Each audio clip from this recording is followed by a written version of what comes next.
Teman-teman terkasih, di materi KD 3.2 ini adalah Yesus mewartakan kerajaan Allah dengan perkataan dan perbuatan, di mana kita waktu itu sudah membahas tentang perumpamaan-perumpamaan Yesus dan mukjizat-mukjizat Yesus.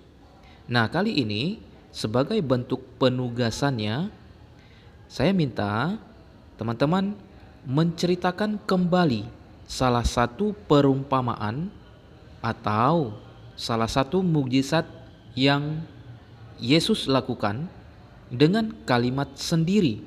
Artinya di sini menceritakan kembali perumpamaan-perumpamaan yang sudah Yesus sampaikan kepada para muridnya, atau menceritakan kembali mukjizat-mukjizat yang pernah Yesus lakukan. Ini pun dengan kalimat sendiri. Pilih salah satu dari perumpamaan dan mukjizat Yesus. Bagi teman-teman yang memiliki kitab suci di rumah, silakan lihat di bagian Injilnya. Entah itu Injil Matius, Injil Markus, Lukas, atau Yohanes. Kemudian bagi teman-teman yang tidak memiliki kitab suci di rumah, boleh menggunakan aplikasi kitab suci online atau dengan cara mengetikkan beberapa kata yang berhubungan dengan perumpamaan atau mukjizat Yesus di Google.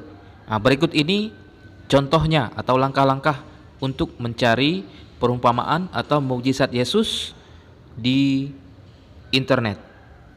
Langkah pertama, buka terlebih dahulu aplikasi Google.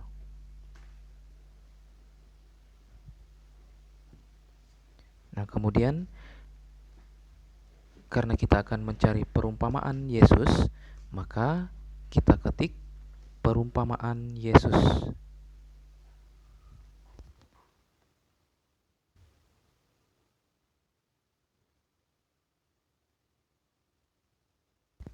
Nah, di sini saya sudah mengetik perumpamaan Yesus. Kemudian silakan kita cari. Nah, di sini muncul banyak pilihan-pilihan tentang perumpamaan Yesus. Misalnya saya klik,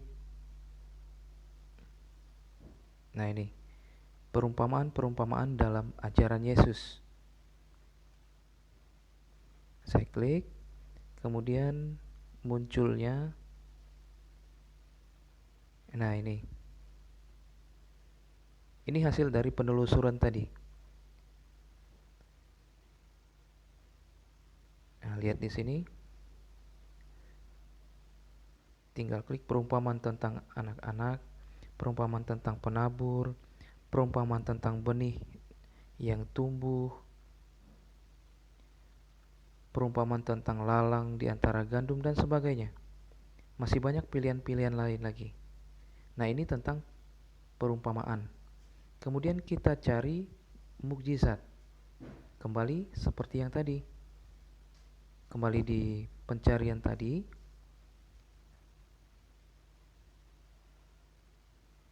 Nah, ini kita ganti perumpamaan tadi diganti ke mukjizat. Kita lihat apa yang muncul.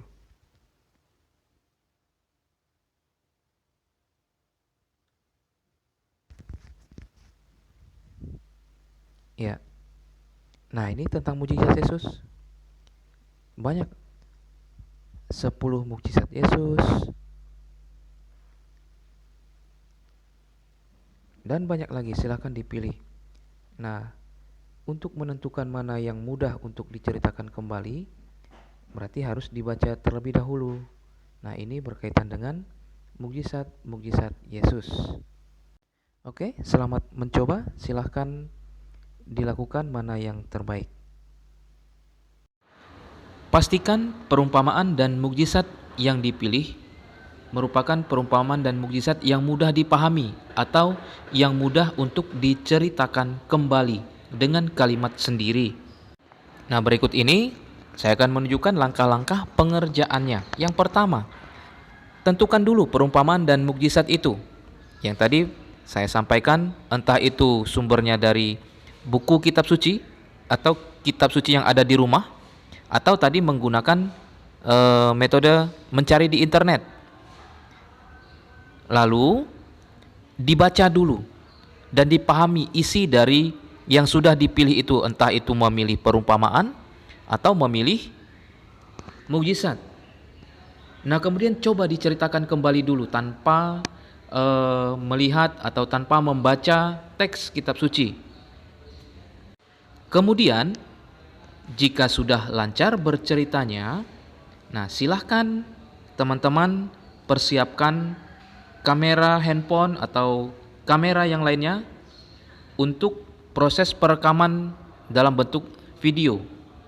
Diusahakan nanti ketika bercerita kembali dengan kalimat yang lugas, ya, kalimat yang sederhana, yang mudah dipahami dan mudah diceritakan. Cari posisi yang nyaman, cari posisi yang enak, entah itu berdiri ataupun duduk. Siapkan kamera handphonenya, atau meminta bantuan ke orang tua atau ke abang atau ke kakak, silahkan untuk memegangkan videonya. Dan silahkan direkam. Durasi di sini saya menentukan batas minimalnya, ya tidak terlalu pendek dan tidak terlalu panjang juga. Yang jelas ini menceritakan kembali kisah dari mukjizat Yesus atau dari perumpamaan itu dengan suara yang jelas terdengar dan mudah dipahami, tanpa menghilangkan inti dari bacaan kitab suci tersebut. Setelah berhasil direkam, sebelum dikirim, periksa dulu hasil rekaman videonya dan pastikan sudah sesuai dengan petunjuk pengerjaan. Nah, apabila memang sudah sesuai dengan petunjuk pengerjaan, simpan video itu di drive kalian masing-masing. Nah, ini maksudnya untuk mempermudah pengiriman. Karena ada di tugas sebelumnya beberapa teman yang agak kesulitan mengirimkan videonya. Nah, di sini saya juga sudah membuat petunjuk mengirim video di Drive. Nah, kemudian sampai pengirimannya pada Google Classroom. Itu juga sudah saya buat panduannya. Nah, untuk panduan melihat video cara pengiriman tugas di Classroom, linknya saya sediakan di bagian deskripsi video ini. Silahkan dilihat saja di bagian deskripsinya, nanti di situ ada panduannya. Oke, begitu saja panduannya. Apabila memang sudah terkirim dan sudah diselesaikan, maka akan diperiksa dan nilai juga akan dikeluarkan. Terima kasih, selamat mengerjakan dan semoga lancar proses pengerjaannya. Dan kalaupun masih bingung, silahkan boleh chat secara pribadi. Terima kasih dan sampai jumpa di penugasan berikutnya.